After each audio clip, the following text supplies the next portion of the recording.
ଦଉଛି। ବିଶେଷ କରି ଏ ସୁଯୋଗ ନିମନ୍ତେ ପରମେଶ୍ୱରଙ୍କୁ ଧନ୍ୟବାଦ ଦଉଛି। ତା ସହିତ ଅମର ଆଜ୍ଞାଙ୍କୁ ଧନ୍ୟବାଦ ଦଉଛି ଯେ ମୋ ସହିତ ଯୋଗାଯୋଗ କରୁଥିଲେ।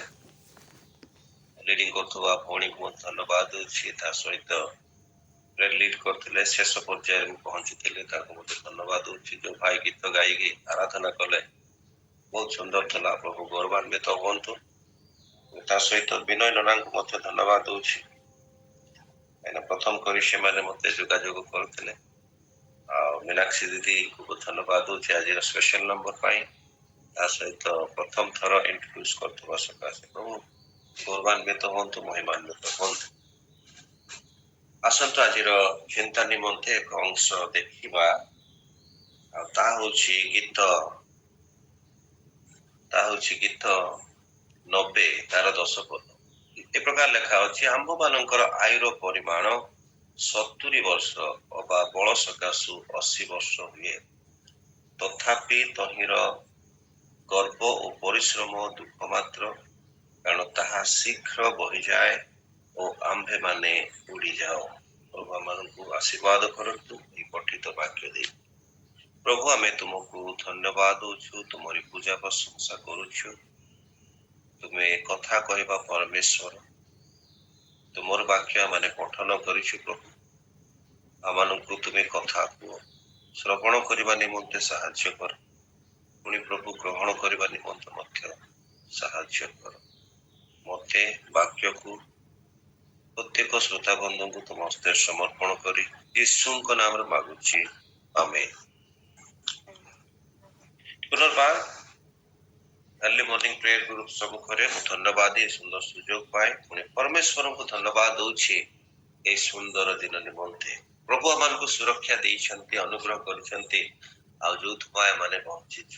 विगत दिन मानकर कथा जदि आपर देखु ताले प्रिय माने कहबा पाई चाहिबी, जहा कि वेस्ट बंगाल रे ट्रेन दुर्घटना सकाशे अनेक मृत्युवरण कले।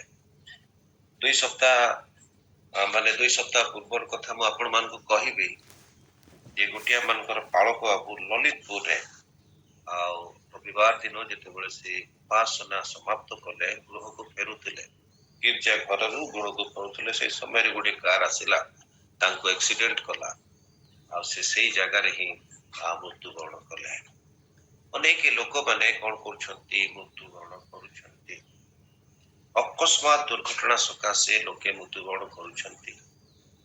पुणी आउरी अनेक अछन्ति ये जो माने माने संपूर्ण समय जहाँ बंचिबार अच्छे पूर्णांग समय परे पूर्णांग वर्ष परे से माने मृत्युवरण करुछन्ति।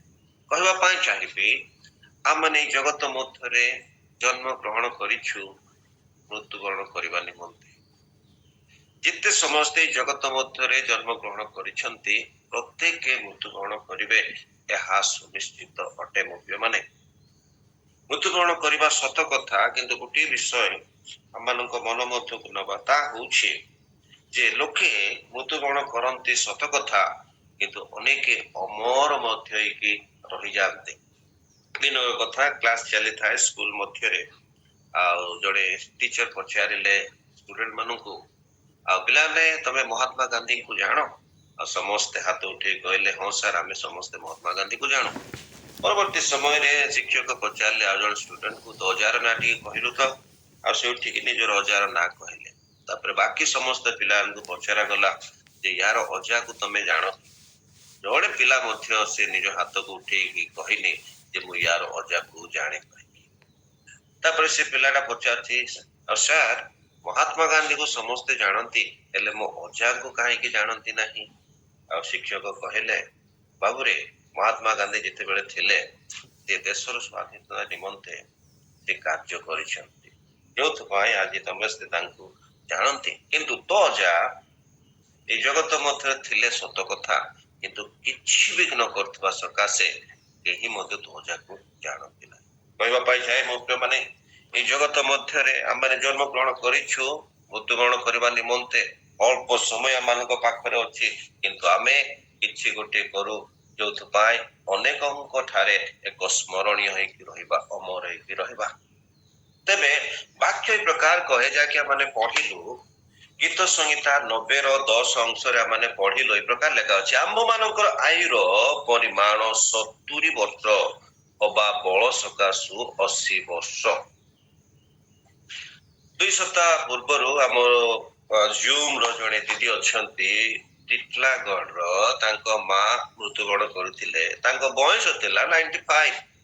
ଯଦି ଆପଣ ମାନେ ଜାପାନର କଥା ଦେଖିବେ, ଅନେକ 100 ବର୍ଷ ବଞ୍ଚନ୍ତି, ଅନେକ 120 ବର୍ଷ ମଧ୍ୟ ବଞ୍ଚନ୍ତି, ଆଉ କେତେକ ଲୋକଙ୍କ ବିଷୟରେ ଶୁଣିଛି ଆଉ 150 ଇୟର୍ସ ମଧ୍ୟ ସେମାନେ ବଞ୍ଚନ୍ତି। କିନ୍ତୁ ବାଇବଲରେ ଉଲ୍ଲେଖ ଅଛି କେବଳ 70 ଆଉ 80।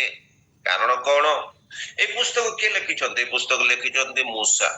ଆଉ କେଉଁ ସମୟରେ ଲେଖିଛନ୍ତି? ଯେତେବେଳେ ସେମାନେ ଇସ୍ରାଏଲ ଅର୍ଥାତ୍ ଇସ୍ରାଏଲ ଲୋକମାନେ ଯେତେବେଳେ ମିଶର ଠାରୁ କିଣାନ ମଧ୍ୟକୁ ଯାତ୍ରା କରୁଥିଲେ, ଆଉ ବାଇବେଲ ପ୍ରକାଶ କରେ 40 ବର୍ଷ ସେମାନଙ୍କୁ ଯାତ୍ରା କରିବାକୁ ପଡୁଥିଲା। ତାହେଲେ ସେ ନିଜ ଆଖିରେ ଦେଖିଛନ୍ତି ଲୋକମାନଙ୍କୁ ଯାତ୍ରା କରିବା ସମୟରେ ଅନେକ ମୃତ୍ୟୁବରଣ କରିଛନ୍ତି, ହୁଏତ ଶାରୀରିକ ସମସ୍ୟା ସକାଶେ, ଦୁର୍ବଳତା ସକାଶେ, ତା ସହିତ ଈଶ୍ୱରଙ୍କର କ୍ରୋଧ ସକାଶେ ସେମାନେ ମୃତ୍ୟୁବରଣ କରିଛନ୍ତି। କିନ୍ତୁ ଯେତେ ଲୋକ ମୃତ୍ୟୁବରଣ କରିଛନ୍ତି, ସେ ଦେଖିଥିବେ ଯେ କାହାରି ଏଜ୍ ମଧ୍ୟ 70ରୁ 80ରୁ ପାର ହେଇନଥିବ। 70 ଭିତରେ ଆଉ ବେଶୀ ହେଲେ 80 ଭିତରେ ସେମାନେ ମୃତ୍ୟୁବରଣ କରିଛନ୍ତି। ସେଇ କଥା ସକାଶେ ସେଇ ସ୍ଥାନରେ ପ୍ରକାଶ କରିଛନ୍ତି ଯେ ଜଣଙ୍କର ବୟସ କେବଳ 70 ଆଉ 80, ବଳ ସକାଶେ 80। ମୋ ପ୍ରିୟ ମାନେ, ଏଇ ଦିନ ମାନଙ୍କରେ ଯାହାକି ମୁଁ କହିଲି 90 ବର୍ଷ ବି ଜଣେ ବଞ୍ଚିଯିବ, 100 ବର୍ଷ ବି ବଞ୍ଚିଯିବ, କିନ୍ତୁ ଏଇ ସ୍ଥାନରେ ଉଲ୍ଲେଖ ଅଛି ବଳ ସକାଶେ ସେ 80 ବର୍ଷ ବଞ୍ଚିବ, ସତ କଥା। କିନ୍ତୁ ଗର୍ବ ନଥିବ, ତାଙ୍କର ଜୀବନ କାଳ ଦୁଃଖ ମାତ୍ର। ବାଇବେଲ ପ୍ରକାଶ କରେ ଯେ ସେ ଆଉ ଗର୍ବ କରିପାରିବ ନାହିଁ, ତାର ଜୀବନ କାଳ କେବଳ ଦୁଃଖ ମାତ୍ର। 15 ବର୍ଷ ବୟସରେ ଯେ ପ୍ରକାର ଭାବରେ ସେ ଡେଉଁଥିଲା, ସେ ବର୍ତ୍ତମାନ ଆଉ ଡେଇଁ ପାରିବ ନାହିଁ। 20 ବର୍ଷ ବୟସରେ ଯେ ପ୍ରକାର ସେ ଡେଉଁଥିଲା, ବର୍ତ୍ତମାନ ସେ ଆଉ ଡେଇଁ ପାରିବ ନାହିଁ। 40 ବର୍ଷ ହେବା କ୍ଷଣି ଦେଖନ୍ତୁ ମୁଁ ଚଷମା ପିନ୍ଧିବା ଆରମ୍ଭ କଲି। କାରଣ କଣ? ମୁଁ ଛୋଟ ବାଇବଲ ୟୁଜ କରେ, ଆଉ ଛୋଟ ବାଇବଲ ମତେ ଠିକ ଭାବରେ ଦେଖାଯାଏ ନାହିଁ। ବଡ ଅକ୍ଷର ଦେଖାଯାଉଛି କିନ୍ତୁ ଛୋଟ ଅକ୍ଷର ଦେଖାଯାଉ ନାହିଁ। ତେଣୁକରି ମୁଁ କଣ କଲି? ୟୁଜ କରିବା ଆରମ୍ଭ କଲି। ଦିନ ଥିଲା ମୋ ଆଖି ପାଇଁ ବୋଲି ବଡ ଗର୍ବ କରୁଥିଲେ ଯେ ମୋ ଆଖି ବହୁତ କ୍ଲିୟର ବୋଲିକି, କିନ୍ତୁ ପରବର୍ତ୍ତୀ ସମୟରେ ମୁଁ ଦେଖିବାକୁ ପାରୁଛି ଯେ ମୋ ଆଖିରେ ଦୁର୍ବଳତା ଆସିଯାଇଛି, ତାର ଯୋଉ ତେଜ ଥିଲା ବର୍ତ୍ତମାନ କମ ହେଇଯାଇଛି। ଦିନ ଥିଲା ଯେତେବେଳେ ମୁଁ 20 ବର୍ଷ ସମୟରେ ସେବା କାର୍ଯ୍ୟ ଆରମ୍ଭ କରୁଥିଲି, ସେ ସମୟରେ କେତେ ବର୍ଷା ହଉ, କେତେ ଖରା ହଉ, କାକର ହଉ, କୌଣସି ସମସ୍ୟା ନଥିଲା। କିନ୍ତୁ ଏଇ ଦିନ ମାନଙ୍କୁ ମୁଁ ଦେଖୁଛି ଯଦି ଟିକିଏ ଖରାରେ ବୁଲିବି ତାହେଲେ ଦେହ ଦୁର୍ବଳ ହେଇକି ପଡୁଛି। ବର୍ଷାରେ ଯଦି ଚିନ୍ତି ଦେବି ତାହେଲେ କଣ ହଉଛି? ଜ୍ୱର ହେଇଯାଉଛି। କହିବା ପାଇଁ ଚାହିଁବି ମୋ ପ୍ରିୟ ମାନେ, ଯୋଉ 20 ବର୍ଷର ବଳ ଥିଲା, ଗର୍ବର ବିଷୟ ଥିଲା, ବର୍ତ୍ତମାନ ଆଉ ଗର୍ବର ବିଷୟ ନାହିଁ। ଦୁଃଖ ମାତ୍ର। ଆଣ୍ଠୁ ଗଣ୍ଠି ବଥା ବାହାରୁଛି, ମୁଣ୍ଡ ବଥା ବାହାରୁଛି, ପିଠି ବଥା ବାହାରୁଛି, ବିଭିନ୍ନ ପ୍ରକାର ବଥା। ଲୋକମାନେ 80 ବର୍ଷ ବଞ୍ଚନ୍ତି, ସତ କଥା। କିନ୍ତୁ ମୁଁ କହିବା ପାଇଁ ଚାହିଁବି ମୋ ପ୍ରିୟ ମାନେ, ସେମାନଙ୍କର ଜୀବନ କାଳ ସେ 80 ବର୍ଷର ବଞ୍ଚିବାର ସମୟ ଏକ ଦୁଃଖ ମାତ୍ର। ଆଖି ଦେଖାଯାଇ ନଥାଏ, ଚାଲି ପାରନ୍ତି ନାହିଁ, ଇଭେନ ବାଥରୁମ ଯିବା ପାଇଁ ମଧ୍ୟ ଜଣେ ବ୍ୟକ୍ତିଙ୍କର ସାହାଯ୍ୟ ଲୋଡ଼ିବାକୁ ପଡିଥାଏ। କାରଣ ସେଇ ବଞ୍ଚିବାର ସମୟ ଦୁଃଖ ମାତ୍ର। ମୋ ପ୍ରିୟ ମାନେ, ଦୁଃଖ ମାତ୍ର। ବଞ୍ଚିବାର ସମୟ କେବଳ ଦୁଃଖ ମାତ୍ର। ସମୟ କଣ? ବର୍ତ୍ତମାନ ଗଢି ଚାଲିଛି। ଅନେକ ଲୋକମାନେ ସ୍ପିଡ ପସନ୍ଦ କରନ୍ତି। ପୂର୍ବ ଦିନ ମାନଙ୍କର ଲୋକମାନେ ପାଦ ଯାତ୍ରା କରୁଥିଲେ, ପରବର୍ତ୍ତୀ ସମୟରେ ଶଗଡ଼ ଯାତ୍ରା ହେଲା, ପରବର୍ତ୍ତୀ ସମୟରେ ଲୋକେ ସାଇକେଲରେ ଯିବାର ଆରମ୍ଭ କଲେ, ପରବର୍ତ୍ତୀ ସମୟରେ ଲୋକେ ବାଇକ ରେ ପସନ୍ଦ କଲେ, ତାପରେ ପରବର୍ତ୍ତୀ ସମୟରେ କାର, ବସ୍ ସ୍ପିଡରେ ଯାଉଛନ୍ତି, ଆଉ ଟ୍ରେନ, ବୁଲେଟ ଟ୍ରେନ ମଧ୍ୟ ବାହାରିଛି, ତା ସହିତ ଫ୍ଲାଇଟ। ଲୋକମାନେ ସ୍ପିଡ କୁ ପସନ୍ଦ କରନ୍ତି। ତଦ୍ରୂପ ମୋ ପ୍ରିୟ ମାନେ, ଆମ୍ଭ ମାନଙ୍କର ବଞ୍ଚିବାର ସମୟ ମଧ୍ୟ ସ୍ପିଡ ରେ ଚାଲିଛି। ଅର୍ଥାତ୍ ଆମେ ଯଦି 70 ବର୍ଷ ବଞ୍ଚିବା, ଅକସ୍ମାତ ଦୁର୍ଘଟଣା ମାନଙ୍କ ଜୀବନ ମଧ୍ୟରେ ହେଇନି, 70 ବର୍ଷ ଯଦି ବଞ୍ଚିବା କି 80 ବର୍ଷ ବଞ୍ଚିବା, ସେଇ ରହଣୀ କାଳ, ସେ ସମୟ କଣ ହେଇଛି? ସ୍ପିଡ ହେଇକି ଚାଲିଛି। ଯେ ପ୍ରକାର କି ବାଇବଲ ପ୍ରକାଶ କରେ, ଏ ପ୍ରକାର ସେଇ ଆଉ 90 ପଦରେ, କାରଣ ତୁମ୍ଭ ଦୃଷ୍ଟିରେ ସହସ୍ର ବର୍ଷ ଗତକାଲି ତୁଲ୍ୟ ଓ ରାତ୍ରି ଏକ ପ୍ରହର ସମାନ। ଈଶ୍ୱରଙ୍କର ଦୃଷ୍ଟିରେ ସହସ୍ର ବର୍ଷ ଗତକାଲି ତୁଲ୍ୟ ଆଉ ରାତ୍ରି ଏକ ପହର ସମାନ, କାରଣ ତାହା ଈଶ୍ୱରଙ୍କ ଦୃଷ୍ଟିରେ। କାରଣ କଣ? ସେ ହେଉଛନ୍ତି ଅନନ୍ତକାଳୀ ପରମେଶ୍ୱର।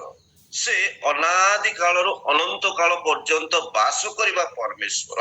ତେଣୁ କରିକି ତାଙ୍କ ଦୃଷ୍ଟିରେ ସହସ୍ର ବର୍ଷ ଗତକାଲି ସଦୃଶ, କିନ୍ତୁ ଆମ ଦୃଷ୍ଟିରେ ତାହା ନୁହଁ। ଆମେ 100 ବର୍ଷ ମଧ୍ୟ ବଞ୍ଚି ପାରିବା ନାହିଁ। ଆମେ ସୀମିତ, ଆମମାନଙ୍କର ବୟସ ସୀମା ମଧ୍ୟରେ ଅଛି। ଆଉ ଯୋଉ ସୀମା ମଧ୍ୟରେ ଯୋଉ ବୟସ ରହିଅଛି ନିର୍ଦ୍ଧାରିତ କରାଯାଇଛି, ତାହା କଣ? ଗଢି ଚାଲିଛି। 5 ପଦରେ ଲେଖା ଅଛି, ଯେପରି ପ୍ଲାବନରେ ସେପରି ତୁମ୍ଭେ ସେମାନଙ୍କୁ ଭସାଇ ନେଉଛ। ଯେପରି ପ୍ଲାବନରେ ସେପରି ତୁମ୍ଭେ ସେମାନଙ୍କୁ ଭସାଇ ନେଉଛ।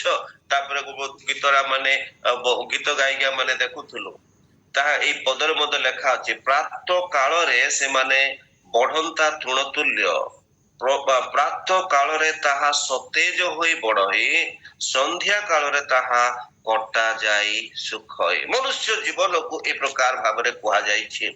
ସକାଳ ସମୟରେ ସତେଜ ଦେଖାଯିବ, କିନ୍ତୁ ସନ୍ଧ୍ୟା ଆସିବା ସମୟରେ ତାହା କଣ ହେଇଯାଏ? ଶୁଖିଯାଏ, ତାହା କଟାଯାଏ। ମନୁଷ୍ୟ ଜୀବନକୁ ସେ ପ୍ରକାର ଭାବରେ ମୋ ପ୍ରିୟ ମାନେ ଏଇ ଜାଗାରେ କଣ କରାଯାଇଛି ଆଉ ଦେଖାଯାଇଛି। 9 ପଦ ଏ ପ୍ରକାର କହେ, କାରଣ ଆମ୍ଭମାନଙ୍କର ସକଳ ଦିନ ତୁମ୍ଭ କୋପରେ ବହିଯାଏ। ଇସ୍ରାଏଲ ଲୋକମାନେ ଈଶ୍ୱରଙ୍କ ଠାରୁ ଆଶୀର୍ବାଦ ପାଇବା ସତ୍ତ୍ୱେ ପରମେଶ୍ୱରଙ୍କ ବିରୁଦ୍ଧରେ ସେମାନେ ବଚସା କରୁଥିଲେ। ସେଥିପାଇଁ ପରମେଶ୍ୱର ସେମାନଙ୍କ ଉପରେ ସନ୍ତୁଷ୍ଟ ନଥିଲେ। ପରମେଶ୍ୱରଙ୍କ କ୍ରୋଧ ସେମାନଙ୍କ ଜୀବନ ମଧ୍ୟରେ ଥିଲା। ଆଉ ଆମ୍ଭମାନେ ମଧ୍ୟ ଏଇ ଜଗତ ମଧ୍ୟରେ ବଞ୍ଚିବା ପାଇଁ ଇଚ୍ଛା କରି ପ୍ରଭୁଙ୍କ ଠାରେ ଦୀର୍ଘାୟୁ ମାଗିଥାଉ, କିନ୍ତୁ ମୋ ପ୍ରିୟ ମାନେ ପରମେଶ୍ୱର ମାନଙ୍କ ଉପରେ ସେତେଟା ସନ୍ତୁଷ୍ଟ ରୁହନ୍ତି ନାହିଁ। କାରଣ କଣ? ବର୍ତ୍ତମାନ ଆମେ ପ୍ରାର୍ଥନାରେ ଅଛୁ, ପବିତ୍ର ମନ ଅଛି, ସତ କଥା, କିନ୍ତୁ ପ୍ରାର୍ଥନା ସରିଲା ପରେ ଯେତେବେଳେ ଆମେ ଗୃହକୁ ଯିବା, କାର୍ଯ୍ୟକ୍ଷେତ୍ରରେ ଲାଗିବା, ଅନେକ ଭୁଲ ଆମ ମାନଙ୍କ ଦେଇକି ହେଇଯାଇଥାଏ। ଆମେ ପ୍ରାର୍ଥନା କରିଥାଉ ଆଜିଠୁ ଆମେ ଭୁଲ କରିବୁ ନାହିଁ, ତଥାପି ଭୁଲ ହେଇଯାଇଥାଏ।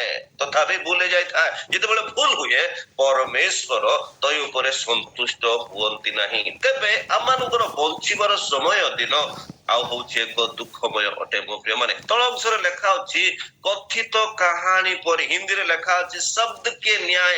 ଯେ ପ୍ରକାର ଲୋକମାନେ କଥା କୁହନ୍ତି, କଥା ଚାଲିଯାଏ, ଆମମାନଙ୍କ ମୁଖରୁ ବାହାରିକି ସେ କଉଆଡେ ଯାଏ ତାହା ଆମେ ଜାଣୁନା, ପୁନର୍ବାର ଆମ ମୁଖକୁ ଫେରି ନଥାଏ। ତଦ୍ରୂପ ମୋ ପ୍ରିୟ ମାନେ, ଆମେ ମାନେ ଯଦି 70 ବର୍ଷ ବଞ୍ଚିବା, 80 ବର୍ଷ ବଞ୍ଚିବା ବଳ ସକାଶେ, ଆଉ ଯେ ରହଣୀ କାଳ ବା ବଞ୍ଚିବାର ସମୟ କଣ? ଏକ ଶବ୍ଦ ସଦୃଶ ଚାଲି ଯାଉଛି, ଉଡିକି ଚାଲି ଯାଉଛି, ପୁନର୍ବାର ତାହା ଫେରୁନାହିଁ। ଆମମାନେ ସକାଳ ସମୟରେ ସତେଜ ଆଉ ସନ୍ଧ୍ୟା ସମୟରେ ମଉଳି ପଡୁଛୁ। ବୟସ ସେ ପ୍ରକାର ଭାବରେ ଯାଉଛି, ସମୟ ଗଢି ଚାଲିଛି ଅତି ଶୀଘ୍ର ମୋ ପ୍ରିୟ ମାନେ। ଆଉ 10 ପଦ ମୁଁ ପଢିବା ପାଇଁ ଚାହିଁବି। ଆମମାନଙ୍କର ଆୟୁର ପରିମାଣ 70 ବର୍ଷ ଅବା ବଳ ସକାଶୁ 80 ବର୍ଷ ହୁଏ, ଆଉ ତଥାପି ତହିଁର ଗର୍ବ ପରିଶ୍ରମ ଦୁଃଖ ମାତ୍ର, କାରଣ ତାହା ଶୀଘ୍ର ବହିଯାଏ ଓ ଆମ୍ଭେ ମାନେ ଉଡିଯାଉ। ଆମ୍ଭ ମାନଙ୍କର ଯୋଉ ବଞ୍ଚିବାର 70 ବର୍ଷ ରହିଛି, 80 ବର୍ଷ ରହିଛି, ତାହା ଉଡି ଯାଉଛି ମୋ ପ୍ରିୟ ମାନେ, ବହି ଯାଉଛି। ତଳ ଅଂଶରେ 12 ପଦରେ ଗୀତ ରଚକ କହିଲେ, ଯେପରି ଆମ୍ଭେ ମାନେ ଜ୍ଞାନ ବିଶିଷ୍ଟ ଅନ୍ତଃକରଣ ପାଇପାରିବୁ। ପ୍ରାର୍ଥନା କରୁଛନ୍ତି ସେଇ ଜାଗାରେ ଯେ ଜ୍ଞାନ ବିଶିଷ୍ଟ ଅନ୍ତଃକରଣ ପାଇପାରିବୁ। ପ୍ରଭୁ ଜ୍ଞାନ ବିଶିଷ୍ଟ ଅନ୍ତଃକରଣ ଆମ ପ୍ରତ୍ୟେକଙ୍କୁ ଦିଅ, ଏହା ଗୀତ ରଚକଙ୍କର ପ୍ରାର୍ଥନା। କୋଉଥିପାଇଁ? ଏଥିପାଇଁ ଆମ ମାନଙ୍କୁ ଆପଣା ଦିନ ଗଣନା କରିବାକୁ ଦିଅ। ଦିନକୁ ଗଣନା କରିବା ନିମନ୍ତେ ସେ ଜ୍ଞାନ ବିଶିଷ୍ଟ ଅନ୍ତଃକରଣ ନିଜ ଜୀବନ ମଧ୍ୟରେ ଚାହୁଁଛନ୍ତି ମୋ ପ୍ରିୟ ମାନେ। ଦିନକୁ ଗଣନା କରିବା ନିମନ୍ତେ, ସମୟକୁ ଗଣନା କରିବା ନିମନ୍ତେ ଆପଣ ମାନେ ବାକ୍ୟ ଅନୁସାରେ, ପୁଣି ସତ୍ୟ କଥା ହଉଛି 70 ବର୍ଷ ବଞ୍ଚିବେ, ବଳ ସକାଶେ 80 ବର୍ଷ ବଞ୍ଚିବେ, ନାହିଁ ତ 90 ବର୍ଷ ବଞ୍ଚିବେ, ତହିଁରୁ ଅଧିକ ବଞ୍ଚି ପାରିବେ ନାହିଁ। କିନ୍ତୁ ସେଇ ସମୟ ଗଢି ଚାଲିଛି ଅତି ବେଗରେ ଗଢି ଚାଲିଛି।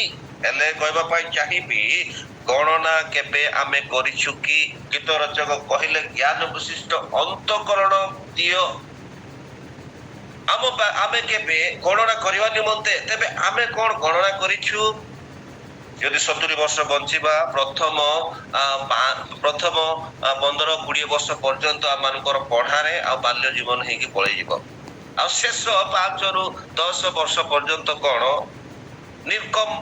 ନିର୍କର୍ମ ଅର୍ଥାତ ନିକମ୍ମା ହେଇକି ଖଟ ମଧ୍ୟରେ ପଡିକି ରହିବା। ଯଦି ଏଣ୍ଟାର ଇୟରକୁ କାଉଣ୍ଟ ଆମେ କରୁ, ତାହେଲେ 20 ବର୍ଷର ସମୟ, ସମସ୍ତ ସମୟର 20 ବର୍ଷ ପ୍ରାୟ ଆମେ ଶୋଇକି ହିଁ ବିତେଇ ଦେବା। ତେବେ ହାତରେ କେତେ ବର୍ଷ ରହୁଛି? 20ରୁ 30 ବର୍ଷ, ଯାହାକି କାର୍ଯ୍ୟ କରିବା ନିମନ୍ତେ। ମୋ ପ୍ରିୟ ମାନେ, କିନ୍ତୁ ସେଇ ଯୋଉ କାର୍ଯ୍ୟ କରିବା ନିମନ୍ତେ ଯୋଉ ସମୟ ବା ବର୍ଷ ମାନଙ୍କୁ ଦିଆଯାଇଛି, ତାହା ଅତି ବେଗରେ ଦୌଡ଼ି ଚାଲିଛି। ମୋ ପ୍ରିୟ ମାନେ, କେବେ ଆମ ଦିନକୁ ଆଉ ସମୟକୁ ଗଣନା କରିଛୁ କି? ପ୍ରଶ୍ନ ହଉଛି ତାହା। ଆମେ ନିଜ ଦିନକୁ ଆଉ ସମୟକୁ କେବେ ଗଣନା କରିଛୁ କି? ପ୍ରଶ୍ନ ହଉଛି ତାହା। ମୋ ପ୍ରିୟ ମାନେ, ଯେ ଦିନରେ କେତେ ଘଣ୍ଟା, ଦିନରେ କେତେ ଘଣ୍ଟା? ଦିନରେ ହଉଛି 24 ଘଣ୍ଟା। ଆଉ କେତେ ମିନିଟ? 1440 ମିନିଟ। କେତେ ସେକେଣ୍ଡ? 86,400 ସେକେଣ୍ଡ ଦିନ ମଧ୍ୟରେ। ଆଉ କହିବା ପାଇଁ ଚାହେଁ, ଅତି ଶୀଘ୍ର ବଢି ଚାଲିଛି। ଆଉ ସେ ସମସ୍ତ ସମୟ ପାଇଁ, ସମସ୍ତ ମିନିଟ ପାଇଁ, ସମସ୍ତ ଘଣ୍ଟା ପାଇଁ ଆମେ ପ୍ରତିଦିନ ମୃତ୍ୟୁବରଣ କରିକି ଚାଲୁଛୁ। ମୋ ପ୍ରିୟ ମାନେ, ଯୋଉ ସେକେଣ୍ଡ ଯାଉଛି, ସେଥିପାଇଁ ଆମେ ସେ ସେକେଣ୍ଡ ନିମନ୍ତେ ମୃତ୍ୟୁବରଣ କରୁଛୁ। ଯୋଉ ମିନିଟ ବଢି ଚାଲିଛି, ସେ ମିନିଟ ନିମନ୍ତେ ଆମେ ମୃତ୍ୟୁବରଣ କରୁଛୁ। ଯୋଉ ଘଣ୍ଟା ବଢି ଚାଲିଛି, ସେ ଘଣ୍ଟା ନିମନ୍ତେ ଆମେ ମୃତ୍ୟୁବରଣ କରୁଛୁ। ଆମେ ମୃତ ଆଡକୁ, ଅର୍ଥାତ୍ ସେ ଆୟୁର ଶେଷ ସୀମା ଆଡକୁ ଆମେ ଗତି କରି ଚାଲୁଛୁ। ଯୋଉମାନେ 15 ବର୍ଷ ବଞ୍ଚି ଚାଲିଛନ୍ତି, ଅଲରେଡି ଯାହାର 15 ବର୍ଷ ବୟସ, ସେମାନେ 15 ବର୍ଷ ପାଇଁ ମୃତ୍ୟୁବରଣ କରିସାରିଲେ। ଯୋଉମାନଙ୍କର ବୟସ 30 ବର୍ଷ ପାଇଁ ମୃତ୍ୟୁବରଣ କରି ସାରିଲେ। ଯୋଉମାନେ 40 ବର୍ଷ, ଯୋଉମାନଙ୍କର ବୟସ 40 ବର୍ଷ, ଅଲରେଡି 40 ବର୍ଷ ପାଇଁ ମୃତ୍ୟୁବରଣ କରିକି ସାରିଲେ। ଆଉ ଯୋଉମାନେ 50 ଆଉ 60, 70, ଅଲରେଡି ସେମାନେ ନିଜର ସମ୍ପୂର୍ଣ୍ଣ ସମୟ ପାଇଁ ମୃତ୍ୟୁବରଣ କରି ସାରିଲେ। ଅଳ୍ପ ସମୟ କେବଳ ସେମାନଙ୍କ ପାଖରେ ଅଛି। କିନ୍ତୁ କହିବା ପାଇଁ ଚାହେଁ, ଆପଣ ହୁଏତ 15 ବର୍ଷ ବଞ୍ଚିଛନ୍ତି, ହୁଏତ ଆପଣ 20 ବର୍ଷ ବଞ୍ଚିଛନ୍ତି। ସେଇ କାଳ ମଧ୍ୟରେ, ସେଇ ସମୟ ମଧ୍ୟରେ କରିଛୁ କଣ? ଆମେ କରିଛୁ କଣ? ଏଇ ଜଗତ ମଧ୍ୟରେ ରହିକି ଅନେକ ଲୋକମାନେ କଣ କରୁଛନ୍ତି? ଯେ ସମୟକୁ ବର୍ବାଦ କରୁଛନ୍ତି। ତେବେ ମୁଁ କହିବା ପାଇଁ ଚାହିଁବି ଯେ ଆମେ କରିଛୁ କଣ? ଯେତେବେଳେ ନୂତନ ବର୍ଷ ଆସିଯାଏ, ହାପି ବାର୍ଥଡେ ବୋଲିକି ବଡ ଖୁସି ହେଇଯାଇଥାଉ ମୋ ପ୍ରିୟମାନେ। କିନ୍ତୁ କହିବା ପାଇଁ ଚାହିଁବି, ଗୋଟିଏ ବର୍ଷରେ ଖୁସି ଯୋଗ ନୂତନ ବର୍ଷ ମଧ୍ୟ ପ୍ରବେଶ କରିଛୁ, କିନ୍ତୁ ଅନ୍ୟ ବର୍ଷରେ ଦୁଃଖର ବିଷୟ ଯେ ଗୋଟିଏ ବର୍ଷ ପାଇଁ ମାନେ ମରିଯାଇଛୁ। ପ୍ରତିଟି ସେକେଣ୍ଡ, ପ୍ରତିଟି ମିନିଟ, ପ୍ରତିଟି ଘଣ୍ଟା, ପ୍ରତିଟି ଦିନ ପାଇଁ ଆମେ ମୃତ୍ୟୁବରଣ କରୁ। ପୁଣି ନୂତନ ବର୍ଷରେ ଯେତେବେଳେ ପ୍ରବେଶ କରୁ, ଏକ ପାର୍ଶ୍ୱରେ ଖୁସିର ବିଷୟ, କିନ୍ତୁ ଅନ୍ୟ ପାର୍ଶ୍ୱରେ ଏକ ଦୁଃଖର ବିଷୟ। ତା ହଉଛି ଗୋଟିଏ ବର୍ଷ ପାଇଁ ମାନେ ମୃତ୍ୟୁବରଣ କରିଛୁ ମୋ ପ୍ରିୟ ମାନେ। ଏଇ ଜଗତ ମଧ୍ୟରେ ଆମେ କେବଳ ଅତିଥି। ଏଇ ଜଗତ ମଧ୍ୟରେ କେବଳ ଆମ ଅତିଥି ମୋ ପ୍ରିୟ ମାନେ। ଏଇ ଜଗତ ମଧ୍ୟରେ ଆମେ ଅତିଥି। ଯେତେବେଳେ ଗୋଟେ ପିଲାଙ୍କର ଜନ୍ମ ହୁଏ, ବଡ ଖୁସି ହେଇଯାଆନ୍ତି। ଘରର ଲୋକମାନେ କହନ୍ତି, ଏ ଦେଖ ତାଙ୍କ ନାକଟା ବାପା ସଦୃଶ ହେଇଛି, ତାଙ୍କ ମୁହଁ ଦେଖ, ତାଙ୍କ ଓଠ ଦେଖ, ତାଙ୍କ ମାଙ୍କ ସଦୃଶ ହେଇଛି। ବଡ ଖୁସି ହେଇକି ତାଙ୍କୁ ଚୁମିବାକୁ ଆରମ୍ଭ କରିଦିଅନ୍ତି। ଯେତେବେଳେ ସେଇ ପିଲାଟି 15 ବର୍ଷ 20 ବର୍ଷ ହେଇଯାଏ, ଓ ବହୁତ ସୁନ୍ଦର ଦେଖାଯାଉଛୁ, ଗୋଟେ ହିରୋଇନ ସହିତ ଆମେ କମ୍ପେୟାର କରିଦବା, ଗୋଟେ ହିରୋ ସହିତ କମ୍ପେୟାର କରିଦବା, ଓ ତୁ ବହୁତ ସୁନ୍ଦର ଦେଖାଯାଉଛୁ କହିକି। ଆଉ ଯେତେବେଳେ ସେ ଇନକମ୍ ଆରମ୍ଭ କରିବ, 25 ବର୍ଷ 30 ବର୍ଷ ହବ, ସେ ସମୟରେ କହିବା, ମୋ ପୁଅ ମୋ ଝିଅ ପରି ଆଉ କେହି ନାହିଁ, କାରଣ ସବୁ କିଛି ମତେ ଆଣିକି ଦଉଛି।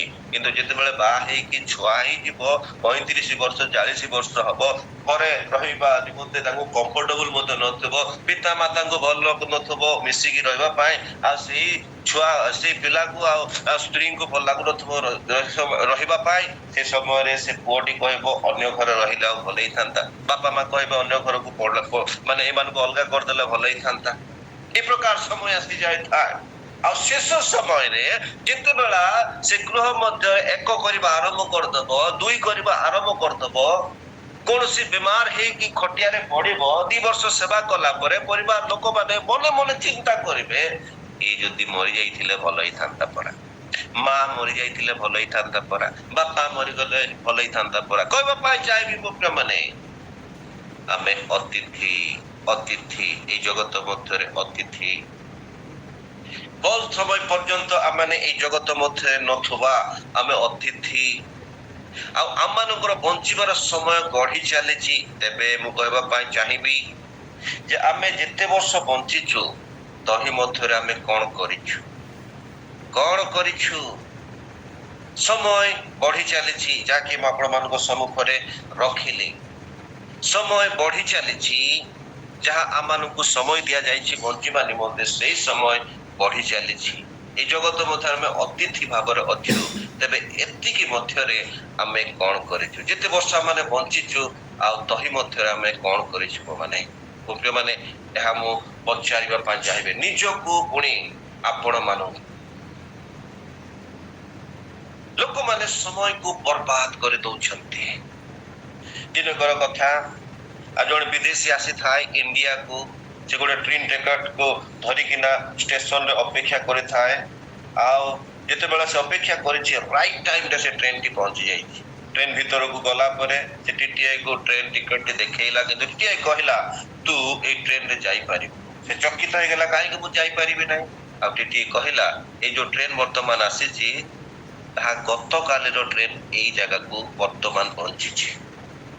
କହିବା ପାଇଁ ଚାହିଁବି ଲୋକେ ସମୟକୁ ବର୍ବାଦ କରିଦଉଛନ୍ତି, ସମୟକୁ ମୂଲ୍ୟାଙ୍କନ କରିପାରୁନାହାନ୍ତି। ଯୋଉ ସମୟ ଦ୍ରୁତ ଗତିରେ ବଢି ଚାଲିଛି, ଲୋକମାନେ ଆଉ ହୋଟେଲକୁ ଯାଇକି ଚା ପିଇବାର ସମୟକୁ ବହୁତ ବିତେଇ ଦିଅନ୍ତି।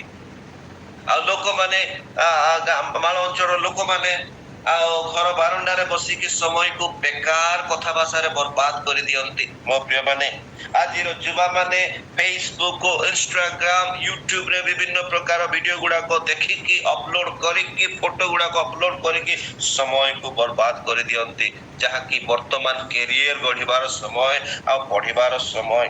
ମୋ ପ୍ରିୟମାନେ, ଏ ଯୋଉ ସମୟ ଆମେ ମାନେ ମଧ୍ୟ ଅନେକ ସମୟରେ ବର୍ବାଦ କରିଦଉଛୁ। ଫୋନ ଯୋଗେ କଥାବାର୍ତ୍ତା କରିକି, ପୁଣି ବିଭିନ୍ନ କାର୍ଯ୍ୟରେ ସମୟକୁ ଦେଇକି ବର୍ବାଦ କରିଦଉଛୁ ମୋ ପ୍ରିୟମାନେ। କିନ୍ତୁ କହିବା ପାଇଁ ଚାହେଁ ଯେ ଆମେ ମାନେ ପ୍ରତିଟି ସେକେଣ୍ଡ ପାଇଁ, ପ୍ରତିଟି ମିନିଟ ପାଇଁ, ପ୍ରତିଟି ଦିନ ପାଇଁ, ପ୍ରତିଟି ଘଣ୍ଟା ନିମନ୍ତେ ଆମେ ମୃତ୍ୟୁବରଣ କରୁଛୁ। ସମୟ ବର୍ବାଦ ନ କରୁ, କାରଣ ବାକ୍ୟରେ ଲେଖା ହେଇଛି ଯେ ଏଫେସିୟ 5:16 ସୁଯୋଗର ସଦ୍ବ୍ୟବହାର କର, କାରଣ କାଳ ମନ୍ଦ ଅଟେ। ଇଂଲିଶ ବାଇବଲରେ ଟାଇମ କଥା ଲେଖା ହେଇଛି ଯେ ଟାଇମକୁ ତମେ ସଦ୍ବ୍ୟବହାର କର, କାରଣ କାଳ ମନ୍ଦ ଅଟେ। ଚତୁଃପାର୍ଶ୍ୱରେ ବିପଦର କଥା ଗୁଡାକ ମାନେ ଶୁଣୁଛୁ। ଆକ୍ସିଡେଣ୍ଟ ସକାଶେ ଲୋକମାନେ ମୃତ୍ୟୁବରଣ କରୁଛନ୍ତି, ଆଉ ଆଟାକ ସକାଶେ ମଧ୍ୟ ଲୋକମାନେ ମୃତ୍ୟୁବରଣ କରୁଛନ୍ତି। ଅନେକ ବାଳକ ମାନଙ୍କୁ ଆଉ ଆକ୍ସିଡେଣ୍ଟ କରିକି ମଧ୍ୟ ତାଙ୍କୁ ମାରି ଦିଆଯାଉଛି। ସମୟ କାଳ ମନ୍ଦ ଅଟେ, ଆମ ମାନଙ୍କ ପାଇଁ ଏକ ସୁରକ୍ଷାର ସମୟ ନାହିଁ। ମୁଁ କହିବା ପାଇଁ ଚାହିଁବି ସେ ବାଳକ ବିଷୟରେ, ସେ ମୃତ୍ୟୁବରଣ ଆକ୍ସିଡେଣ୍ଟ ସକାଶେ କଲା ସତ କଥା, କିନ୍ତୁ ସିଏ ଯଦି ପ୍ରଭୁଙ୍କ ଠାରେ ଅଛି ତାହେଲେ ହିଁ ସେ ସ୍ୱର୍ଗକୁ ଯାଇପାରିବ। ଯଦି ସେ ପ୍ରଭୁଙ୍କ ଠାରେ ନାହିଁ, ବାକ୍ୟ ଅନୁସାରେ ସେ ବାଳକ ହେଇଥାଉ, 20 ବର୍ଷ ସେବା କାର୍ଯ୍ୟ କରିଥାଉ, ନର୍କକୁ ଯିବା ସୁନିଶ୍ଚିତ। ମୁଁ ବାକ୍ୟକୁ ସମ୍ପୂର୍ଣ୍ଣ ଭାବରେ ବିଶ୍ୱାସ କରେ।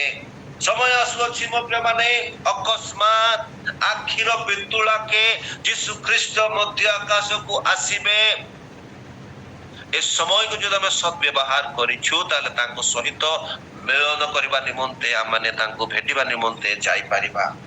ସମୟକୁ ଆମେ ସଦ୍ବ୍ୟବହାର କରୁଛୁ କି? ଯୋଉ ସମୟ ଆମେ ବର୍ତ୍ତମାନ ପାଇଛୁ, ଯାହା ପୂର୍ବ ସମୟରେ ବ୍ୟତୀତ କରିଦେଇଛୁ ସତ କଥା, କିନ୍ତୁ ଏଇ ଯୋଉ ସମୟ ଆମମାନଙ୍କ ସମ୍ମୁଖରେ ବର୍ତ୍ତମାନ ଅଛି, ତାଙ୍କୁ ଆମେ ସଦ୍ବ୍ୟବହାର କରିବା କି? ଏନକରେଜ କରିବା ପାଇଁ ଚାହେଁ ଯୋଉ ସମୟ ଅଛି ପ୍ରଭୁଙ୍କ ଠାରେ ଆମେ ବିତେଇବା ମୋ ପ୍ରିୟମାନେ ପ୍ରାର୍ଥନାରେ। ପ୍ରାର୍ଥନା ଅତ୍ୟଧିକ କରିକି ଆମେ ପରମେଶ୍ୱରଙ୍କ ଠାରେ ବିତେଇବା। ଆଟଲିଷ୍ଟ ଯାହାକି ବାକ୍ୟରେ ଉଲ୍ଲେଖ ଅଛି 24 ଘଣ୍ଟାରୁ ଦଶମାଂଶ ବିଷୟରେ। ପ୍ରତ୍ୟେକ ଖ୍ରୀଷ୍ଟିଆନକୁ ଦଶମାଂଶ ଦେବା ଆବଶ୍ୟକ ରହିଛି, କାରଣ ବାଇବଲ ପ୍ରକାଶ କରେ, ପୁରାତନ ନିୟମ ଅବଶ୍ୟ, କିନ୍ତୁ ପ୍ରକାଶ କରେ ଦଶମାଂଶ ବିଷୟରେ। ଆଉ ପ୍ରଭୁ କହନ୍ତି ଦଶମାଂଶ ଆଣ, ଆଉ ଦେଖ ମୁଁ ତୁମକୁ ଆଶୀର୍ବାଦ କରୁଛି କି ନାହିଁ। ଯଦି ଅର୍ଥ ବିଷୟରେ ପରମେଶ୍ୱର କହୁଛନ୍ତି ତମେ ଆଣ ମୁଁ ତୁମକୁ ଆଶୀର୍ବାଦ କରୁଛି କି ନାହିଁ ତା ଦେଖ ବୋଲିକି। ଯଦି ଆମେ ସମୟର ବି ଦଶମାଂଶ ଦବା ତାହେଲେ ସେ ଆମକୁ କେତେ ସମୟ ଦେବେ ତାହା ମାନେ ଦେଖିବା ମୁଖ୍ୟ ମାନେ ସେ କହିବା ପାଇଁ ଚାହାନ୍ତି ଯେ ତମର ସମୟର ଦଶମାଂଶ ଦିଅ ଆଉ ତମେ ଦେଖ ମୁଁ ତୁମକୁ ସମୟ ଦଉଛି କି ନାହିଁ ତୁମକୁ ଆଶୀର୍ବାଦ କରିବା ନିମନ୍ତେ, ତୁମ ଜୀବନ ମଧ୍ୟରେ ତୁମ ପରିବାର ଜୀବନ ମଧ୍ୟରେ ମଙ୍ଗଳ କରିବା ନିମନ୍ତେ ମୁଁ ତୁମକୁ ସମୟ ଦଉଛି କି ନାହିଁ ତାହା ମଧ୍ୟ ସେ କହିବା ପାଇଁ ଚାହାନ୍ତି ମୋ ପ୍ରିୟ ମାନେ।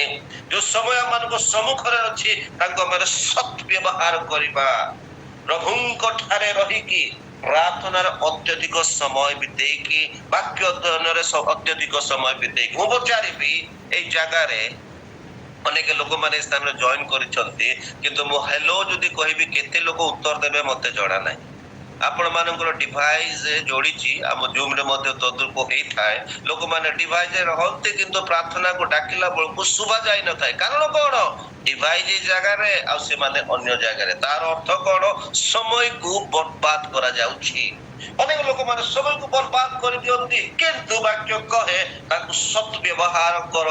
ବର୍ତ୍ତମାନ ସମୟ ବହୁମୂଲ୍ୟ ମାନଙ୍କ ନିମନ୍ତେ, ବିଶେଷ କରିକି ଯୋଉମାନେ ଅଲରେଡି 50 କ୍ରସ୍ କରିଛନ୍ତି ସେମାନଙ୍କ ନିମନ୍ତେ ବହୁମୂଲ୍ୟ, ଅଲରେଡି 40 30 କ୍ରସ୍ କରିବା ଲୋକମାନଙ୍କ ନିମନ୍ତେ ସମୟ ବହୁମୂଲ୍ୟ। ତେଣୁ କରିକି ଏକ ଏକ ସେକେଣ୍ଡକୁ ଏକ ଏକ ମିନିଟକୁ ଏକ ଏକ ଘଣ୍ଟାକୁ ଅତି ଉତ୍ତମ ଭାବରେ ଗୁରୁତ୍ୱପୂର୍ଣ୍ଣ ଭାବରେ ତାଙ୍କ ମାନେ ବ୍ୟବହାର କରୁ। ବିଶେଷ କରିକି ଈଶ୍ୱରଙ୍କ ଉପସ୍ଥିତିରେ ରହିକି ପ୍ରାର୍ଥନା ଦ୍ଵାରା ବାକ୍ୟ ଅଧ୍ୟୟନ ଦ୍ଵାରା। ତା ସହିତ କହିବା ପାଇଁ ଚାହେଁ ଯୋଉ ବଞ୍ଚିବାର ସମୟ ଆମମାନଙ୍କୁ ଦିଆଗଲା ଆମମାନେ ଅମର ହେଇକି ରହିବା ନିମନ୍ତେ ଚର୍ଚ୍ଚ ନିମନ୍ତେ ଆମମାନଙ୍କର କଣ୍ଟ୍ରିବ୍ୟୁସନ କଣ ଅଛି? ଈଶ୍ୱରଙ୍କର ପ୍ରଧାନ ଆଦେଶ, ଯୀଶୁଙ୍କର ପ୍ରଧାନ ଆଦେଶ ହଉଛି ସୁସମାଚାର ପ୍ରଚାର କରିବା। ଆମେ କେତେ ଲୋକଙ୍କୁ ପ୍ରଚାର କରିକି ମଣ୍ଡଳୀ ମଧ୍ୟକୁ ଆଣିଛୁ। ଆମେ ଏଇ ଜଗତକୁ ଛାଡିକି ଗଲା ପରେ ଅନ୍ତତଃ ସେମାନେ ମନେ ପକେଇବେ ସେ ବ୍ୟକ୍ତି ଥିଲା ମତେ ପ୍ରଚାର କରିକି ଏ ମଣ୍ଡଳୀ ମଧ୍ୟକୁ ଆଣିଛି ବୋଲିକି। ଚର୍ଚ୍ଚର ଗ୍ରୋଥ ନିମନ୍ତେ, ଫାଇନାନ୍ସିଆଲ ଗ୍ରୋଥ ପୁଣି ବିଭିନ୍ନ ଗ୍ରୋଥ ନିମନ୍ତେ ଆମମାନଙ୍କର କଣ୍ଟ୍ରିବ୍ୟୁସନ କଣ? ସମାଜ ମଧ୍ୟରେ ଆମମାନଙ୍କର କଣ୍ଟ୍ରିବ୍ୟୁସନ କଣ? ଗ୍ରାମ ମଧ୍ୟରେ ଆମମାନଙ୍କର କଣ୍ଟ୍ରିବ୍ୟୁସନ କଣ? ଯୋଉଟା କି ଆମମାନଙ୍କୁ ଅମର କରିକି ରଖିପାରିବ। ମୋ ପ୍ରିୟମାନେ, ଅମର କରିକି ରଖିପାରିବ। ଲୋକେ ଆମମାନଙ୍କୁ ମନେ ପକେଇବେ। ସମୟ କେବଳ ଆମମାନଙ୍କୁ ଅଳ୍ପ କେବଳ ଦିଆଯାଇଛି, ତା ହଉଛି 70 ବା 80, କେବଳ 70 ବା 80। ମୋ ପ୍ରିୟମାନେ, ସମୟକୁ ଆମେ କଣ କରୁ? ବ୍ୟବହାର କରୁ। କାରଣ ସମୟ ବଢି ଚାଲିଛି। ଆମେ ପ୍ରତ୍ୟେକ ସେକେଣ୍ଡ ନିମନ୍ତେ, ମିନିଟ ନିମନ୍ତେ, ଘଣ୍ଟା ନିମନ୍ତେ ମୃତ୍ୟୁବରଣ କରୁଛୁ, ମରିବା ସୁନିଶ୍ଚିତ। କିନ୍ତୁ ଯୋଉ ସମୟ ଦିଆଯାଇଛି ତାକୁ ଆମେ ସତ୍ ବ୍ୟବହାର କରୁ। ମଣ୍ଡଳୀ ମଧ୍ୟରେ ଆମମାନଙ୍କର କଣ୍ଟ୍ରିବ୍ୟୁସନ ହଉ, ସମାଜ ମଧ୍ୟରେ ଆମମାନଙ୍କର କଣ୍ଟ୍ରିବ୍ୟୁସନ ହଉ, ଗ୍ରାମ ମଧ୍ୟରେ ଆମମାନଙ୍କର କଣ୍ଟ୍ରିବ୍ୟୁସନ ହଉ, ଯୋଉଟା ବ୍ୟକ୍ତି ଜୀବନ ମଧ୍ୟରେ କଣ୍ଟ୍ରିବ୍ୟୁସନ ହଉ, ପରିବାର ଜୀବନ ମଧ୍ୟରେ କଣ୍ଟ୍ରିବ୍ୟୁସନ ହଉ, ଯୋଉଥିପାଇଁ ଲୋକେ ମନେ ପକେଇବେ। ପ୍ରଭୁଙ୍କ ଠାରେ ବିତେଇବା, ମଣ୍ଡଳୀର ଗ୍ରୋଥ ନିମନ୍ତେ କାର୍ଯ୍ୟ କରିବା, ଯଦ୍ୱାରା ମଣ୍ଡଳୀ ମାନଙ୍କୁ ସ୍ମରଣ କରିବ। ତା ସହିତ ଯେତେବେଳେ ଆମେ ମୃତ୍ୟୁବରଣ କରିବା ପ୍ରଭୁଙ୍କ ଠାରେ ସମୟ ବିତେଇକି ତାଙ୍କ ସହିତ ଭେଟିବା ପାଇଁ ଯିବା। ନତୁବା ମୋ ପ୍ରିୟମାନେ କହିବା ପାଇଁ ଚାହିଁବି ଆମମାନଙ୍କର ଜୀବନ ନର୍କ ମଧ୍ୟକୁ ଯିବ। ପ୍ରଭୁ ଆମମାନଙ୍କୁ ଏହି ବାକ୍ୟ ଦେଇକି ଆଶୀର୍ବାଦ କରନ୍ତୁ। Thank you so much. Thank you, Mr. Pastor Mihir Pani. ବହୁତ ସୁନ୍ଦର ବାକ୍ୟ। ମୂଷା କହୁଛନ୍ତି ମଣିଷର ଆୟୁଷ 70 ବର୍ଷ ଆଉ ବଳ ସକାଶେ 80 ବର୍ଷ। କିନ୍ତୁ ଅନୁଗ୍ରହ, ମୁଁ ଟିକେ ଯୋଡ଼ିବାକୁ ଚାହେଁ, କିନ୍ତୁ ଅନୁଗ୍ରହ ସକାଶେ 90, 100 ଆଉ ଆପଣ ଯେମିତି କହିଲେ 150 ବର୍ଷ ମଧ୍ୟ। ମୂଷାଙ୍କୁ 80 ବର୍ଷରେ ପ୍ରଭୁ ବାଛିଲେ ଇସ୍ରାଏଲର ଅଗ୍ରଣୀ ହେବାକୁ। ଆଉ ତାହାଙ୍କ ଦୃଷ୍ଟିରେ, ଈଶ୍ୱରଙ୍କ ଦୃଷ୍ଟିରେ 1000 ବର୍ଷ ମଧ୍ୟ ଗୋଟିଏ ଦିନ କାଲି ସଦୃଶ, ଯାହାକୁ ସେ ନିଜ ରାଜ୍ୟ ସକାଶେ ବ୍ୟବହାର କରିବାକୁ ଚାହାନ୍ତି, ଯାହାକୁ ସେ ନିଜର ଉଦ୍ଦେଶ୍ୟ ଯାହା ଦ୍ୱାରା ପୂରଣ କରିବାକୁ ଚାହାନ୍ତି, ତାର ବୟସ ସେ ଦେଖନ୍ତି ନାହିଁ। ଭାଇ, ବହୁତ ସୁନ୍ଦର କଥା ଆପଣ କହିଲେ।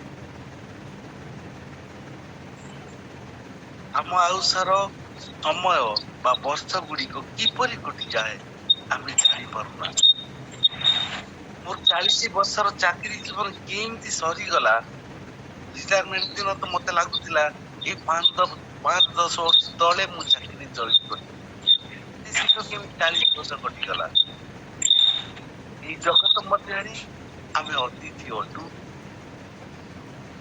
ଯେତେ ଦିନ ବଞ୍ଚିବାକୁ ଆମକୁ ସମୟ ଦିଆଯାଇଛି, ଆମେ ସେଇ ସମୟ ମଧ୍ୟରେ କଣ କରିଛୁ? ଯେ ଉଦ୍ଦେଶ୍ୟରେ ପ୍ରଭୁ ଆମକୁ ତିଆରି କରି ଏଇ ପୃଥିବୀକୁ ପଠେଇଛନ୍ତି, ତାଙ୍କର ସେଇ ଉଦ୍ଦେଶ୍ୟ ପୂରଣ କରିଛୁ ତ? ଭାଇ, ଯେତେବେଳେ ଆପଣ ପ୍ରଚାର କରୁଥିଲେ ଏଇ ପ୍ରଶ୍ନ ମତେ ବାରମ୍ବାର ବ୍ୟତିବ୍ୟସ୍ତ କରୁଥିଲା। ଯେ ଉଦ୍ଦେଶ୍ୟରେ ସେ ମତେ ତିଆରି କରିଛନ୍ତି, ତାଙ୍କର ସେଇ ଉଦ୍ଦେଶ୍ୟ ମୁଁ ପୂରଣ କରିଛି ତ? ଆତ୍ମସମୀକ୍ଷା କରିବା ପ୍ରିୟମାନେ, ଆତ୍ମସମୀକ୍ଷା କରିବାକୁ ଭାଇ ଆମ ସମସ୍ତଙ୍କୁ ସତର୍କ କରିଦେଇଛନ୍ତି। କାରଣ ଏଇଠି ହଉଛି ଆତ୍ମସମୀକ୍ଷା କରିବା ସମୟ। ଯୋଉ ଉଦ୍ଦେଶ୍ୟରେ ସେ ଆମକୁ ଏଇ ପୃଥିବୀକୁ ପଠେଇଛନ୍ତି, ତାଙ୍କର ସେ ଉଦ୍ଦେଶ୍ୟକୁ ଯଦି ଆଜି ପର୍ଯ୍ୟନ୍ତ ଆମେ ପୂରଣ କରିନାହୁଁ, ସମୟ ବର୍ତ୍ତମାନ ବି ଅଛି ତାଙ୍କର ଇଚ୍ଛାରେ ଚାଲିବା, ତାଙ୍କର ସେ ଉଦ୍ଦେଶ୍ୟକୁ ପୂରଣ କରିବା। ଯଦି ଗୋଟେ କମ୍ପାନୀରେ ଆମକୁ ଚାକିରି ମିଳେ, ମୁଁ ଯାହା ଫିଲ୍ କରିଛି ମୁଁ କହୁଛି, ଯଦି କମ୍ପାନୀରେ ଆପଣଙ୍କୁ ଚାକିରି ମିଳେ, ଯୋଉ ଉଦ୍ଦେଶ୍ୟରେ ସେମାନେ ଆପଣଙ୍କୁ ଆପଏଣ୍ଟ କରିଛନ୍ତି, ଯଦି ସେଇ ଉଦ୍ଦେଶ୍ୟକୁ ଆପଣ ସଫଳ କରନ୍ତି ନାହିଁ, ସେ କାର୍ଯ୍ୟ ଆପଣ କିମ୍ବା ମୁଁ କରିବି ନାହିଁ, ତାହେଲେ ସେଇ କମ୍ପାନୀ ଆମକୁ କଣ କରିବ? ଚିନ୍ତା କରିବା, ଆତ୍ମସମୀକ୍ଷା କରିବା, ତାଙ୍କର ଉଦ୍ଦେଶ୍ୟ ପୂରଣ କରିବା, ତାଙ୍କ ପାଇଁ ବଞ୍ଚିବା। ଏଇ ଶରୀରରେ ସେ ବଞ୍ଚିବାକୁ ଚାହାନ୍ତି। ଥ୍ୟାଙ୍କ ୟୁ ପାଷ୍ଟର ଭାଇ, ବହୁତ ସୁନ୍ଦର ବାକ୍ୟ।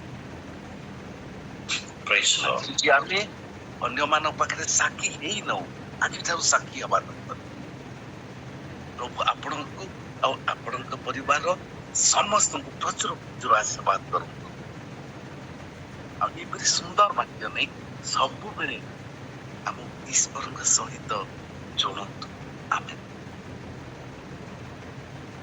ଆମେନ୍, ଆମେନ୍, ଆମେନ୍। ପ୍ରକୃତରେ ଆଜିର ବାକ୍ୟ ଆମ ସମସ୍ତଙ୍କୁ କଥା କହିଅଛି। ମୁଁ ବିଶ୍ୱାସ କରେ, କାରଣ ବାକ୍ୟ ଆଜି ମତେ ମଧ୍ୟ କଥା କହୁଛି। ଆଜି ମୁଁ ମୋର ବୟସକୁ ମନେ ପକାଉଥିଲି, ଆଉ ମୋ ପାଖରେ ଆଉ କିଛି ବର୍ଷ ଅଛି, କେତେ ବର୍ଷ ଅଛି, ମତେ କୋଉ ପ୍ରକାର ମୋର କାମକୁ କରିବାକୁ ହବ, ମୁଁ କଣ କରିଛି, ଆଉ ଆଗକୁ ମୋର କଣ କରିବା ଦରକାର, ମୁଁ କେତେ ଦୂର ପ୍ରଭୁଙ୍କର ଇଚ୍ଛା ସଫଳ କରିଛି, ଏସବୁ ଆଜି ଆମମାନଙ୍କୁ ଚିନ୍ତା କରିବା ପାଇଁ ଆଉ ଏକ ସୁଯୋଗ ପ୍ରଭୁ ଦେଇଛନ୍ତି। ବାକ୍ୟ ଦେଇ ଆମମାନଙ୍କୁ କଥା କହିଛନ୍ତି। ବିଶେଷ କରି ପାଷ୍ଟର ଆମମାନଙ୍କର ମିହିର ପାଣି ଭାଇଙ୍କୁ ବହୁତ ବହୁତ ଧନ୍ୟବାଦ ଦେବାକୁ ଚାହେଁ। ସୁନ୍ଦର ବାକ୍ୟ ଦ୍ୱାରା ଆମମାନଙ୍କୁ ଚେତନା ଆଉ ଉତ୍ସାହ ସହିତ ଚେତନା ପ୍ରଦାନ କରିଅଛନ୍ତି। ଆମେ ସମୀକ୍ଷା କରୁ ନିଜ ନିଜକୁ, ଆଉ ଏକ ସୁଯୋଗ ଆମମାନଙ୍କୁ ମିଳିଅଛି। ଗୋଟେ ଦିନ ଯଦି ଆମମାନେ ଦେଖୁଛୁ, ତାହା ଆମମାନଙ୍କ ପାଇଁ ଏକ ନୂତନ ସୁଯୋଗ ଅଟେ କର୍ମ କରିବାର, ନିଜକୁ ସଜାଡ଼ିବାର। ତ ଆମମାନଙ୍କୁ ସମୟର ମୂଲ୍ୟ ବୋଧ ପାଇଁ ଆମମାନଙ୍କୁ ଆଜି ବାକ୍ୟ ଦ୍ୱାରା କଥା କହିଥିବା ଲାଗି ବହୁତ ବହୁତ ଧନ୍ୟବାଦ।